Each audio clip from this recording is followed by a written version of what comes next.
Digital ಚಿನ್ನದ ಮೇಲೆ SEBI ಕೊಟ್ಟಿರೋ ಎಚ್ಚರಿಕೆ ಬಗ್ಗೆ ನೀವು ತಿಳಿಬೇಕಾದ ಮುಖ್ಯ ವಿಷಯಗಳ ಬಗ್ಗೆ ಒಂದು ಸಣ್ಣ ನೋಟ ಇಲ್ಲಿದೆ.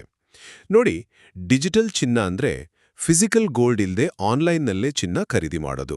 ಕೇಳೋಕ್ ಸುಲಭ ಅಲ್ವಾ? ಆದ್ರೆ ಇದು ಈಗ ತುಂಬಾನೇ ಪಾಪ್ಯುಲರ್ ಆಗ್ತಿರೋದ್ರಿಂದ ಸೆಕ್ಯೂರಿಟೀಸ್ ಮತ್ತು ಎಕ್ಸ್ಚೇಂಜ್ ಬೋರ್ಡ್ ಆಫ್ ಇಂಡಿಯಾ ಅಂದ್ರೆ ನಮ್ಮ ಸೆಬಿ ಇದರಲ್ಲಿರೋ ಕೆಲವೊಂದು ರಿಸ್ಕ್ಗಳ ಬಗ್ಗೆ ವಾರ್ನ್ ಮಾಡ್ತಿದೆ. ಹಾಗಾದ್ರೆ ಗಮನಿಸಬೇಕಾದ ಮುಖ್ಯ ವಿಷಯಗಳು ಏನು?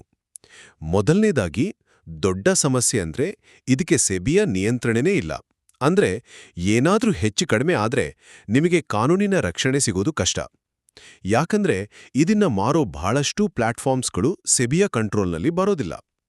ಎರಡನೇದಾಗಿ, ಇದರಲ್ಲಿ ರಿಸ್ಕ್ ಸ್ವಲ್ಪ ಜಾಸ್ತಿನೇ. ಯಾಕೆಂದ್ರೆ ಕಂಟ್ರೋಲ್ ಇಲ್ವಲ್ಲ, ಸೊ ನೀವು ದುಡ್ಡು ಹಾಕಿದ ಕಂಪನಿ ದಿವಾಳಿ ಆಗೋ ಚಾನ್ಸ್, ಕೌಂಟರ್ ಪಾರ್ಟಿ ರಿಸ್ಕ್ ಅಂತಾರಲ್ಲ ಅದು, ಅಥವಾ ಬೇರೆ ತಾಂತ್ರಿಕ ಸಮಸ್ಯೆಗಳು ಬರೋ ಸಾಧ್ಯತೆ ಇದೆ. ನಿಮ್ಮ ಹಣಕ್ಕೆ ಗ್ಯಾರಂಟಿ ಇಲ್ಲ ಅಂದ್ಮೇಲೆ ಯಾಕೆ ರಿಸ್ಕ್ ತಗೋಬೇಕು ಅಲ್ವಾ? ಕೊನೆಯದಾಗಿ, ಸೇಫ್ ಆದ ದಾರಿಗಳು ಇವೆ. ಸೆಬಿನೇ ಹೇಳೋ ಹಾಗೆ ಗೋಲ್ಡ್ ಇಟಿಎಫ್ಗಳು, ಇವು ಸ್ಟಾಕ್ ಮಾರ್ಕೆಟ್ನಲ್ಲಿ ಚಿನ್ನದ ಮೇಲೆ ಇನ್ವೆಸ್ಟ್ ಮಾಡೋ ಫಂಡ್ಸ್, ಸಾವ್ರಿನ್ ಗೋಲ್ಡ್ ಬಾಂಡ್ಸ್ ಅಥವಾ SGBS, ಇವು ಸರ್ಕಾರನೇ ಕೊಡುವ ಚಿನ್ನದ ಬಾಂಡ್ಗಳು, ಮತ್ತೆ ಎಲೆಕ್ಟ್ರಾನಿಕ್ ಗೋಲ್ಡ್ ರಸೀದಿಗಳು ಅಥವಾ EGRs, ಇವು ಕೂಡ ಸ್ಟಾಕ್ ಎಕ್ಸ್ಚೇಂಜ್ನಲ್ಲಿ ಚಿನ್ನ ತಗೊಳ್ಳೋಕೆ ಹೆಲ್ಪ್ ಮಾಡ್ತವೆ. ಈ ಥರದ ನಿಯಂತ್ರಿತ ಆಯ್ಕೆಗಳು ಹೆಚ್ಚು ಸುರಕ್ಷಿತ ಮತ್ತು ಪಾರದರ್ಶಕವಾಗಿವೆ. ಒಟ್ಟಿನಲ್ಲಿ ಸೆಬಿಯ ಸಂದೇಶ ಸ್ಪಷ್ಟವಾಗಿದೆ.